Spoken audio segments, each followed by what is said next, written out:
A característica central da Emenda Constitucional número 45, promulgada em 30 de dezembro de 2004, é a realização da chamada reforma do Judiciário.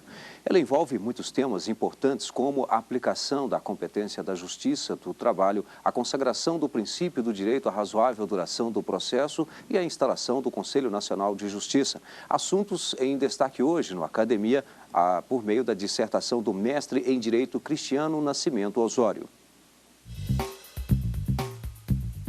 A evolução normativa do acesso à justiça no contexto brasileiro.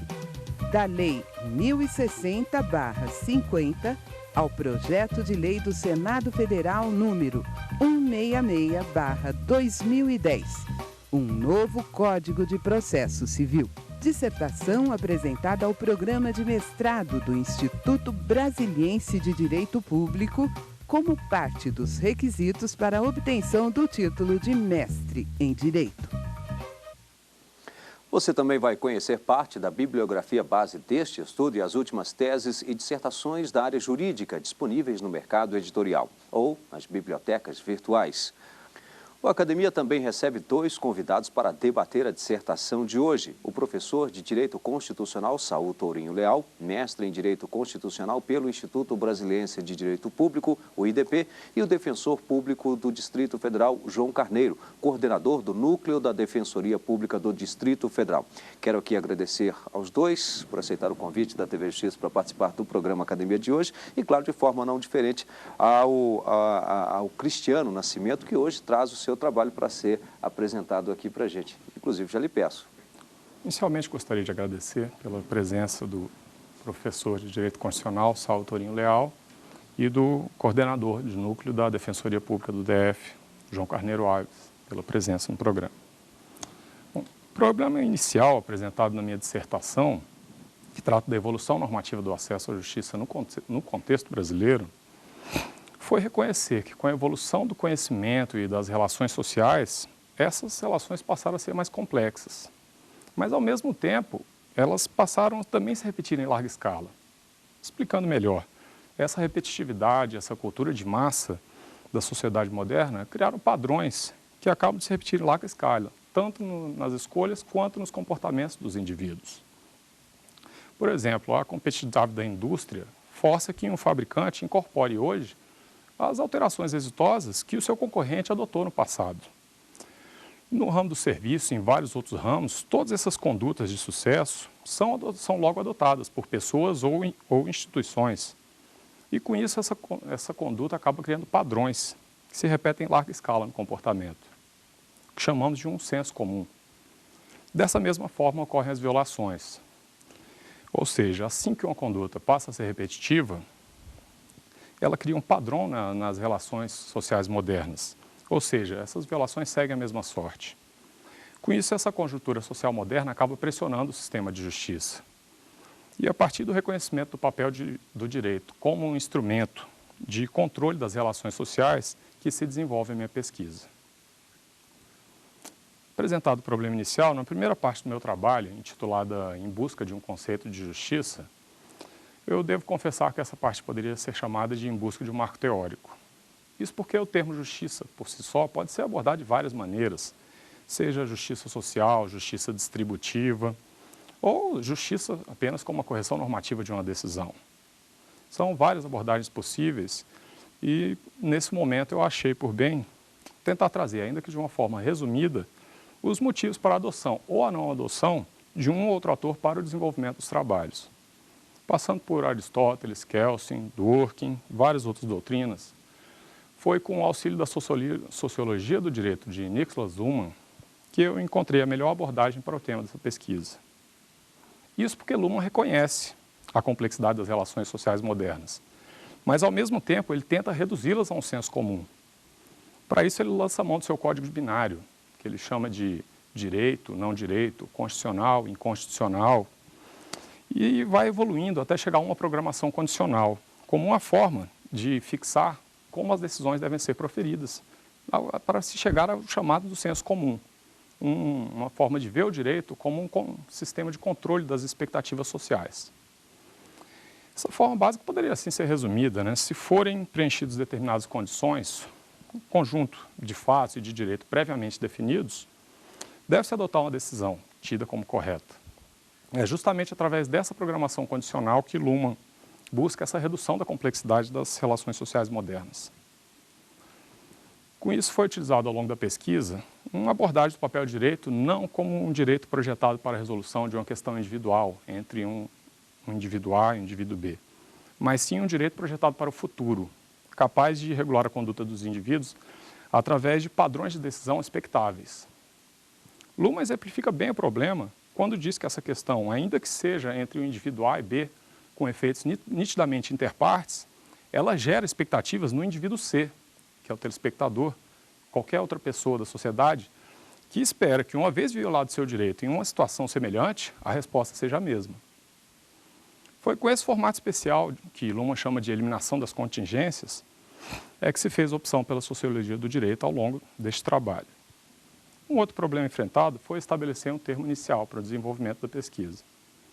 Para tanto, foi escolhida a obra de Mauro Capelletti e Brian Gart, que tratam, os autores do projeto de Florença, tratam do tema acesso à justiça com muita propriedade, desde 1960, vindo até a atualidade, chegando até o anteprojeto do novo Código Civil, que foi objeto da minha pesquisa também. E um terceiro desafio, que foi um tema preliminar da minha pesquisa, foi a desconstrução dos paradigmas, da dualidade dos sistemas jurídicos modernos, de civil law e common law. E, para tanto, fiz uso de várias doutrinas, todas elas despontando para uma aproximação entre esses dois sistemas jurídicos predominantes. Na própria experiência brasileira, podemos perceber, apenas a título de exemplo, a adoção de institutos como a repercussão geral, no âmbito do Supremo Tribunal Federal, como um filtro processual que poderia ser comparado, ainda que a grosso modo, não guarda tantas semelhanças assim, com o writ of certiorari do direito americano. Vencidas essas etapas, eu me debrucei na pesquisa da evolução normativa propriamente dita, de forma cronológica, seguindo as ondas ou as fases do acesso à justiça, propostas na obra de Mauro Capelletti. A partir da primeira onda, que trata da assistência judiciária para os hipossuficientes, é que se teve na experiência brasileira a entrada em vigor da Lei 1060, de 1950. Tema que foi evoluindo em sua importância até ganhar assento constitucional. Também a Lei 9.099 foi um grande instrumento que possibilitou o acesso à justiça até mesmo daqueles que possuíam recursos, mas que não tinham interesse em ingressar na justiça por causa dos altos custos iniciais de uma ação, que poderiam ser até superiores ao que é pleiteado nos autos. No que diz respeito a uma segunda onda renovatória, pode-se constatar no ordenamento brasileiro diplomas relevantes como a Lei da Ação Civil Pública e o Código de Defesa do Consumidor, entre outros. Mas ainda assim, toda essa abertura democrática do acesso à justiça não deu conta do número de demandas que começaram a abarrotar o Poder Judiciário nas últimas décadas. Foi a partir dessa segunda fase, ou onda renovatória do acesso à justiça, que começou a ser repensado o modo de ser do processo. Isso porque, mesmo com o sistema de jurisdição individual e jurisdição coletiva, não foi possível até o momento resolver um problema que abarrota os tribunais e que é comumente chamado, no caso do Brasil, de atomização das demandas judiciais. São milhares de ações individuais, com teses jurídicas idênticas, uma espécie de direito individual homogêneo, porém muitas vezes desprovidas de um fato comum. Esse fenômeno de pulverização de ações com teses jurídicas semelhantes, que abarrotou o Poder Judiciário, acabou por causar, e foi identificado ao longo da pesquisa, uma crescente valorização da jurisprudência, notadamente a jurisprudência dos tribunais superiores. Foi-se criando no contexto brasileiro essa valorização típica de países de common law, mas que pode ser notada sobremaneira também no Brasil, que é um país de direito codificado, de origem romano-germânica. Essa força normativa extra partes da jurisprudência, ela causou até mesmo uma releitura da Constituição, com decisões, a exemplo de um acórdão da ministra Ela Grace, que admitiu reclamação para o Superior Tribunal de Justiça em face de uma decisão dos juizados especiais estaduais que contrariava a jurisprudência do Superior Tribunal de Justiça, mesmo sem haver uma previsão expressa desse instituto. Tudo isso serviu de argumento para frisar que a uniformização da aplicação do direito é um problema que ganha relevância, notadamente nos países de direito codificado, como é o caso do Brasil.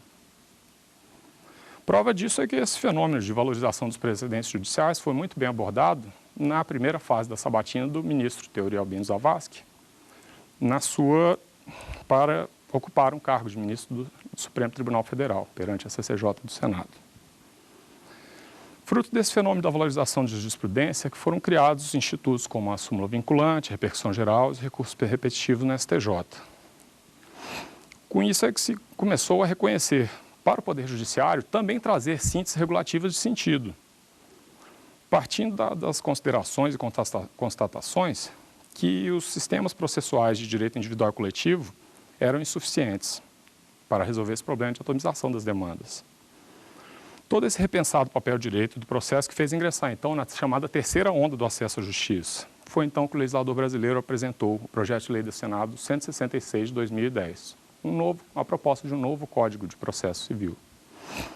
Dentre as novidades propostas no texto apresentado, o que saltou aos olhos foi o capítulo que trata do incidente de resolução das demandas repetitivas.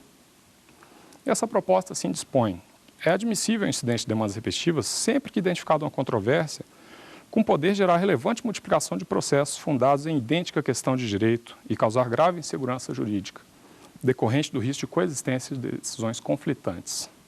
Logo em seguida, outro artigo dispõe: julgado o incidente, a tese jurídica será aplicada a todos os processos que versam sobre idêntica questão de direito. E caso esse incidente não seja observado, essa tese jurídica, caberá reclamação para o tribunal competente. É mais uma vez essa ideia de resolver coletivamente questões comuns. Há inúmeros processos que se discutem questões isomórficas, pretensões isomórficas. Superamos alguns problemas típicos dos mecanismos de tutela coletiva, como a legitimidade extraordinária e a correta identificação dos substituídos. Fazendo um contexto com o direito comparado, esse instituto parecia ser, à primeira vista, uma novidade, mas não é. Ao longo da pesquisa, eu trouxe alguns institutos de direito comparado, como o Mosferverfahren, do direito alemão, que tratou de um caso análogo. Eram milhares de ações individuais de investidores da Bolsa de Valores alemã, que tratavam todos do mesmo assunto, tinham o mesmo fato, que era a indenização por danos causados na correta identificação dos valores dos papéis imobiliários. Mudando-se o que deve ser mudado, essa ideia migrou para o CPC, para o projeto do novo CPC que tramitou no Senado Federal e agora está na Câmara dos Deputados, aguardando discussão e votação.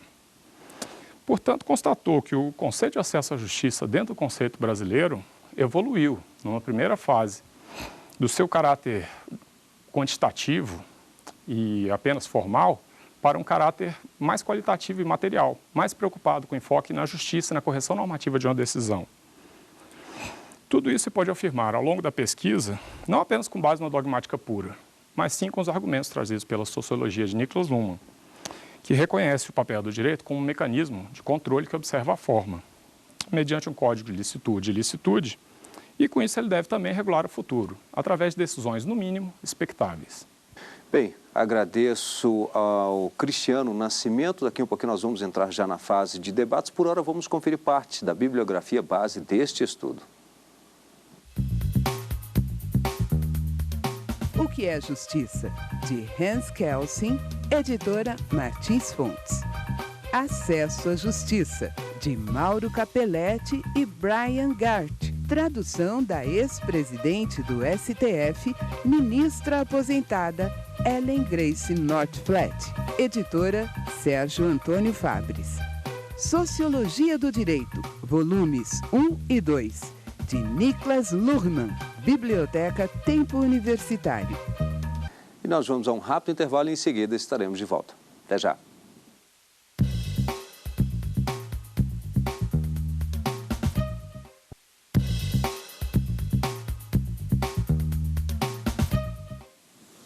Hoje, o Academia debate a evolução normativa do acesso à justiça no contexto brasileiro da Lei 1060 de 50 ao projeto de lei do Senado Federal número 166 de 2010, um novo Código de Processo Civil. Dissertação do mestre em Direito pelo IDP, Cristiano Nascimento Osório.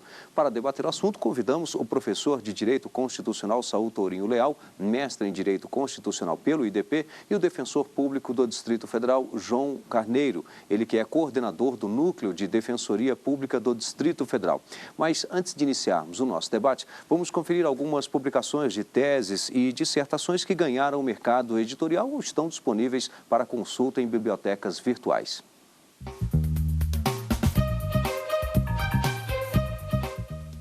Repercussão geral e acesso à justiça. Consequências do Instituto diante dos direitos e garantias individuais. Tese de Bernardina Ferreira Furtado Abrão, Biblioteca Digital da Universidade de São Paulo. Abuso de minoria em direito societário. Abuso das posições subjetivas minoritárias. Tese de Marcelo Vieira von Adamek, Biblioteca Digital da Universidade de São Paulo. Responsabilidade por informações, conselhos ou recomendações nas relações entre particulares. Tese de João Ricardo Brandão Aguirre, Biblioteca Digital da Universidade de São Paulo. Bem, para dar início então ao debate do trabalho hoje do Cristiano Nascimento, convido o professor Saul Torinho. Saul. Bom, é um prazer estar aqui, RIMAC, novamente no programa Academia, ao lado do Dr. João, e tendo a oportunidade de conversar sobre o trabalho do Cristiano.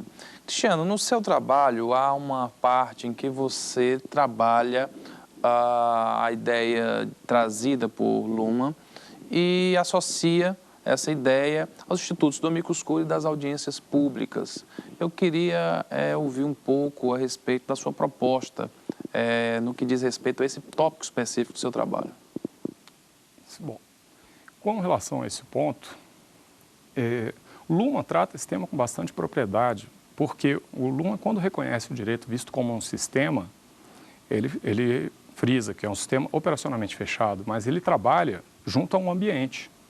E ele, apesar de ser operacionalmente fechado, ele é cognitivamente aberto. Ele tem que estar aberto às informações que estão no ambiente. Ou seja, todos esses institutos de audiências públicas, amicus curiae, trazem a participação de membros da sociedade civil, outras entidades interessadas, para trazer todos os elementos necessários para que o jogador tenha pleno conhecimento da causa que está sendo apreciada. É uma abertura cognitiva benéfica. E, certamente, a inclusão desse dispositivo amplia o debate e encontra amparo, tanto com base nessa doutrina que foi utilizada ao longo do meu trabalho, quanto muitas outras. Justamente porque o julgador ele pode não ser muito experiente em um determinado ramo da sociedade. Então que se chama ao debate as entidades interessadas para trazer informações, não para influir propriamente dito nos julgamentos, mas sim para trazer as informações do ambiente. Informações serão necessárias, serão filtradas pelo julgador, para no momento de proferir a sua decisão, levar em conta esses dados. De certa forma acaba sendo uma participação extremamente democrática, né? Não só benéfica, mas é bastante democrática, como o caso de algumas audiências que foram realizadas no Supremo Tribunal Federal traz essa vertente de ouvir, digamos que, os dois lados da moeda. Professor João. Primeiramente, eu gostaria de agradecer a oportunidade de estar aqui nesse relevante programa, no meio jurídico, que debate temas atuais e relevantes nesse cenário. E registro também que é uma honra ladear aqui o Dr. Saul, renomado constitucionalista. E não por último, mas não menos importante, gostaria de parabenizar a escolha do tema e a propriedade com que o senhor discorreu sobre um tema relevante e atual, que é o acesso, a evolução do acesso à justiça e os rumos que se avizinham no intuito de se realmente promover um acesso a uma ordem jurídica verdadeiramente justa. E nesse contexto, eu gostaria de fazer uma colocação, eu gostaria que o senhor desse a opinião do senhor sobre o seguinte: o sistema de justiça brasileiro, ele é de tradição romano-germânica e sempre foi visto como um sistema que dá primazia à lei na criação do direito em detrimento da jurisprudência. Ao contrário, sistemas como o inglês e o norte-americano preconizam que a jurisprudência teria um papel criativo, às vezes até superior à própria lei.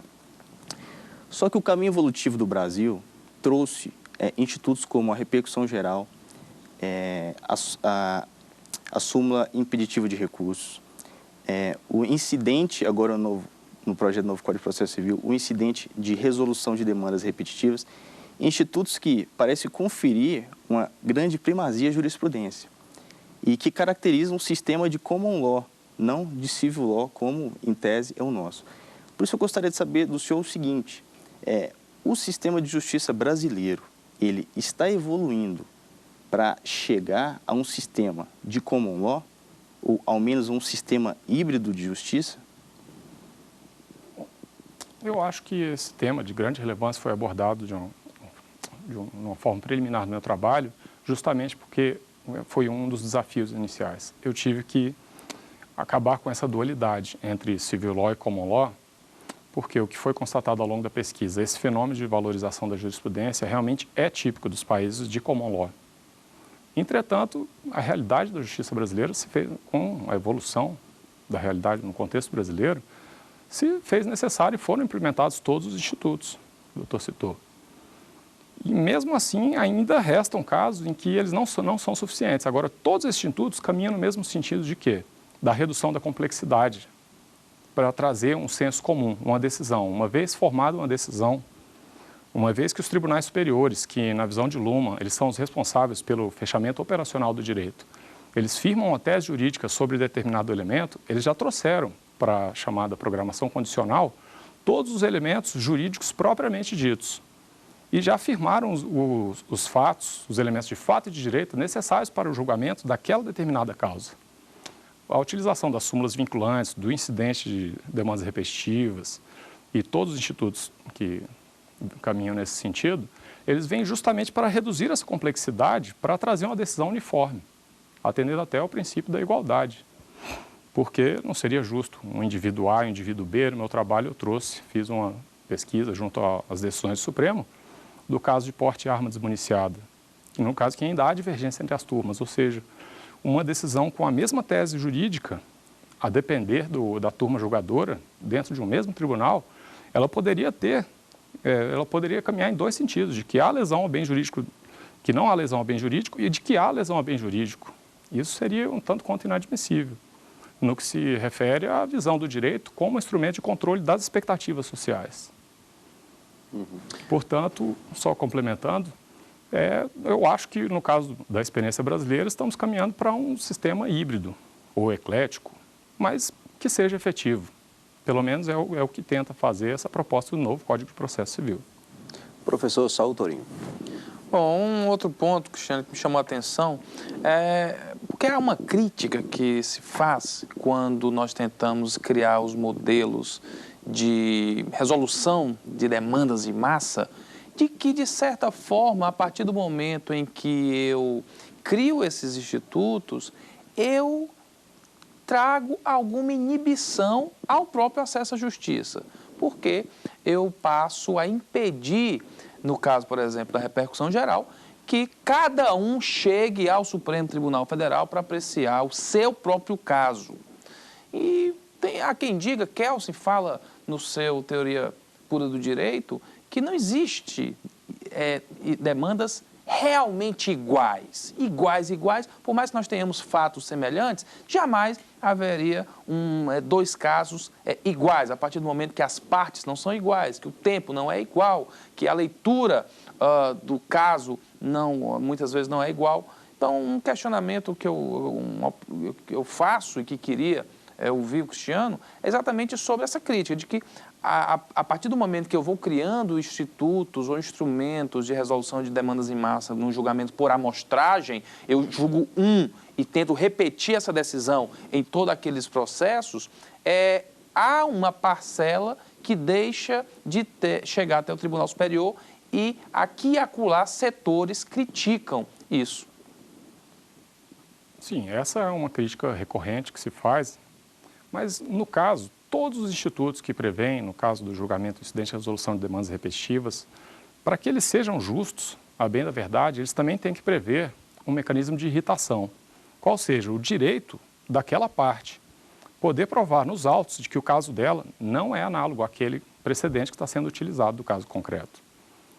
Na minha opinião, todo o sistema, seja pelo Instituto das Súmulas Vinculantes, que traz a hipótese de revisão, ainda que não seja amplamente utilizado, se deve ou não ser utilizado, acho que ninguém aprofundou o debate sobre uma falta da utilização dessa revisão das súmulas ou de qualquer outra decisão que tenha um efeito vinculante, o que também ganha importância para que não seja uma inibição ao acesso à justiça é a previsão desses mecanismos de irritação, de forma que você possa comprovar que a sua tese jurídica não é aquela que está sendo debatida, não vai entrar naquele chamado senso comum. Tem algum elemento distinto. O que o trabalho de Luhmann tenta fazer, e eu trago, ele faz com muita propriedade, é que quando se firma uma tese jurídica para ser usada em processos repetitivos, o julgador já tentou deixar de lado todos os argumentos que não servem para o convencimento do julgador. Ele tenta tirar todos os elementos estranhos ao sistema. Ele só traz os elementos próprios para o julgamento daquela causa. Agora, é bem verdade o que pode acontecer. E daí que ganha importância esses elementos de irritação do sistema, cabendo a revisão ou um pedido para que a sua causa não seja julgada junto com todo aquele grupo, junto com aquele número de ações que vai ser julgado como uma tese repetitiva. Doutor João Carneiro. O caminho normativo, a evolução normativa do sistema brasileiro, e inclusive jurisprudencial, caminha no sentido de se conferir força vinculante aos julgados dos tribunais superiores. Mas existe um desafio nessa proposta que consiste no dito princípio da independência dos magistrados para dizerem o direito do caso concreto. O senhor acredita que esse sistema vulnera esse princípio ou há como compatibilizar as duas coisas? Olha, essa liberdade de convencimento do magistrado realmente ela não pode, não se deve inibir a liberdade da formação do convencimento dos magistrados de primeiro e segundo grau, em face de uma decisão do Tribunal Superior. Agora, esses mecanismos, justamente, eles podem trabalhar uma, duas, três, essa repetição de teses divergentes que podem começar a se proliferar no primeiro e segundo grau de jurisdição, podem, inclusive, servir de incentivo a um mecanismo de irritação do ambiente para provocar uma revisão dessa tese. Agora, que quando nós chegamos a uma tese jurídica que se aplica, é certo que sempre vai haver, toda decisão, como Luhmann bem cita, ela é contingente. Ela é de um modo, mas poderia ser de outro. E essa liberdade plena de convencimento pode gerar uma crise. Não chega a tanto, não podemos chamar de crise no momento. Agora, tem que se avaliar bastante. Se o número de decisões judiciais que estão sendo proferidas em primeiro e segundo grau não estão de acordo com aquela tese, realmente essa irritação pode levar aos tribunais superiores rever sua tese ou trazer algum outro elemento que não foi conhecido no julgamento de origem, tido como paradigma. Bem, quero aqui agradecer ao Saul Torinho, também ao doutor João Carneiro, nossos agradecimentos por aceitar o convite da TV Justiça, de forma não diferente, claro, ao Cristiano Nascimento, que hoje nos trouxe o seu trabalho para ser apresentado aqui no Academia. E lembro que você também pode participar, o nosso endereço eletrônico é academia@stf.jus.br, para que você possa ou indicar algum trabalho, ou também trazer o seu, ou de outra forma participar mesmo do programa. Obrigado e até o próximo encontro.